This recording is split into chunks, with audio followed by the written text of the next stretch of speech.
Wait, before you buy that next plugin, I really want you to ask yourself a serious question. Do you need that plugin? Of course, you're probably thinking, yes, I need this. Why are you suggesting the fact that I don't need this?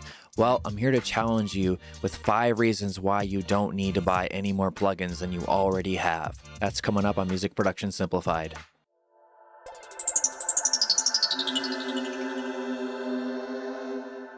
Welcome to Music Production Simplified. I'm Jesse Hafmeister, and I'm here to help you create a more productive workflow by optimizing your brain.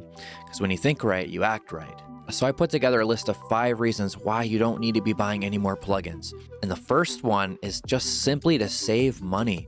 I mean, think about how much money you spend, the hundreds to thousands of dollars on new plugins. I mean, why spend all this money on plugins when you could actually be spending that money on things that actually really matter, like buying new equipment, like a new microphone or a new guitar or something that really matters, like microphone cables. Maybe buying other things that relate to your music career, like getting a video camera or lights to shoot a nice quality video. The fact of the matter is you probably spent way too much money on plugins and you need to start spending that money elsewhere. So the second reason why you need to stop buying plugins is because you need to learn with what you already have. The truth is that pretty much every DAW comes with stock plugins.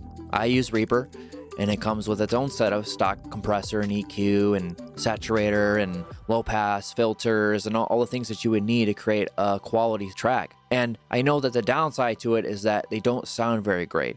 And so I specifically don't really use them because I already have plugins that I've already spent money on, so I might as well use those, and those look nicer, but they're there if I need them. And I actually do use them every once in a while. I use the pitch shifter in Reaper, and I use the low pass filter a lot. And the second one goes right into my third tip. So you just need to practice with these plugins. You need to practice with what you already have. So let's just say you already bought some of these plugins. Well, just use those. Why start over learning a new plugin, a new virtual instrument, a new whatever, a new compressor, new EQ? But they're all going to be pretty similar anyways, but they're going to all achieve the same purpose for the most part. Yeah, there may be some variation in the way it sounds.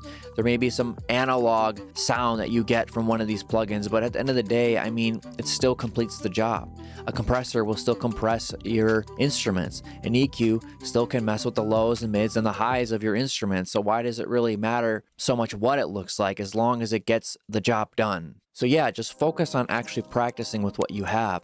I mean, it just gets overwhelming with all the options that are available to you. And this leads me to the 4th reason why you need to stop buying plugins, and that's limiting your options will actually make you more productive in the long run. So if you focus on having less options, you'll find that there'll be less analysis paralysis.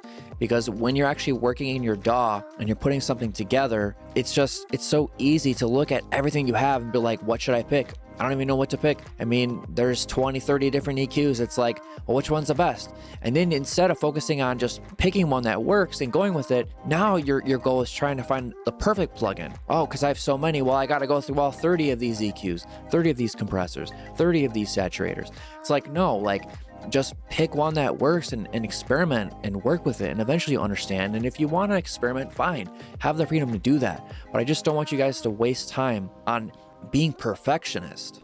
And the last 5th reason is just remember that pretty much every plugin that you buy is just a reskin of another plugin that already exists. Again, there are going to be these minor variations in the quality of sound and how it works, and I really recommend that you would focus on maybe a plugin that has a simpler scheme to work with, so you're not overwhelmed with so many knobs, because that's going to be a whole nother topic in of itself. But when you have all these knobs to work with, that makes you spend more time on something that you really shouldn't be spending time on, because the goal is to make music, right? And you want to save time and make more music, right? So don't get stuck in spending 100 hours on a track that could take you 20 or less. Okay, so with all this being said, I don't want it to make it seem like you can't buy plugins. I buy plugins every once in a while, and usually I like to buy plugins that are like samples, synthesizers, stuff that's going to give me new sounds. And I think that's more important because at the end of the day, the recording phase and the arrangement phase and all of that, the pre-production phase, that's more important than the mixing and mastering phase. And that'll be another topic for another video. But I'd rather work at the source of things. So again, going back to what I said, getting a good microphone or a better one, better guitar, or whatever it is to actually make your recordings better so that you have a better song in the long run. So again, if you do buy some plugins, try to focus on something that simplifies your workflow.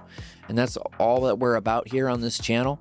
And so I want you guys to get stuff done in a quickly, timely manner. And I'm telling you that by buying plugins one after the other, you're not going to get stuff done. So just focus on what you have. Anyways, I hope that this video has helped you create a more productive workflow. Let me know if you've got stuck in this trap of buying too many plugins. They call it the GAS, which is the gear acquire syndrome. I can't believe I didn't talk about that earlier in this video. But let me know if you struggle with that. And also let me know if you disagree. Maybe you have a different way of looking at this. Let's get a discussion going down in the comments below. Anyways, thank you for tuning in, and I will see you in the next video. Take care.